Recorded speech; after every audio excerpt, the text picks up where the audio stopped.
బయటికి రావడం అనేది క్రమశిక్షణ రాహిత్యం అవుతుంది ఆ లేఖ.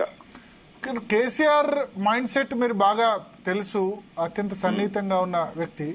ఇప్పుడు ఆయన ఏం చేసే అవకాశం ఉంది? ఒక ప్రాబ్లం సెటిల్ అయింది అనుకుంటే ఇప్పుడు ఇంకో ప్రాబ్లం వచ్చింది. ఇది పెద్దగా నా దృష్టిలో కేసీఆర్ గారు పట్టించుకునేంత పెద్ద ప్రాబ్లం ఏం కాదు. ఇంటికి పిలిచి 2 నిమిషాల్లో క్లోజ్ చేస్తాడు ఆయన. అంతేనా? ఇక్కడ దాకా ఇంటికి పిలిచి 2 నిమిషాల్లో క్లోజ్ అయితే ఇక్కడ దాకా ఎందుకు వచ్చేది? అంటే ఇంకా ఆయన తీసుకోవట్లేదు సీరియస్ గా, దీన్ని తీసుకోవట్లేదు. మీటింగ్ రివ్యూలో కవితను పిలిచి మాట్లాడారు మహిళలకు ఏర్పాట్ల గురించి. అది రివ్యూ కాదు, అది ఆ సందర్భం నేను చెప్తాను. చెప్పండి. ఆ సందర్భం ఏంటంటే విమెన్ రిజర్వేషన్ బిల్లు చట్టమైంది కాబట్టి రేపు ఈ ఏదైతే సెన్సస్ సర్వే స్టార్ట్ అవుతున్నది కాబట్టి ఎట్లాగూ డీలిమిటేషన్ అది కూడా అవుతుంది. మహిళలకు 51 సీట్లు పెరుగుతున్నాయి తెలంగాణలో.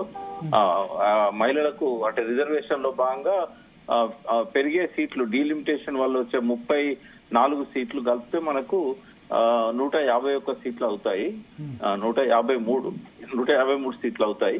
ఈ 153 సీట్లలో 51 సీట్లు మహిళలకు రిజర్వ్ అవుతున్నాయి.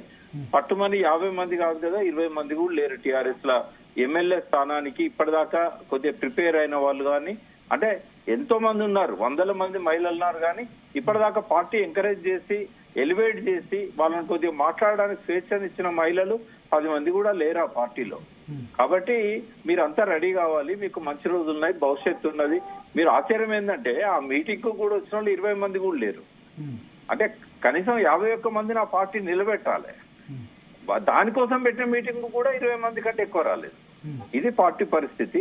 వాళ్ళని ప్రిపేర్ చేయడం అనేది పార్టీ అధ్యక్షునిగా, ఒక విజనరీగా, పార్టీని రేపు అధికారంలోకి తీసుకురావాలనుకున్న వ్యక్తిగా కేసీఆర్ గారి బాధ్యత కాబట్టి కవిత ద్వారా అది ఆర్గనైజ్ చేశారు. ఓకే. సో ఒకటి ఇప్పుడు మీ ఉద్దేశం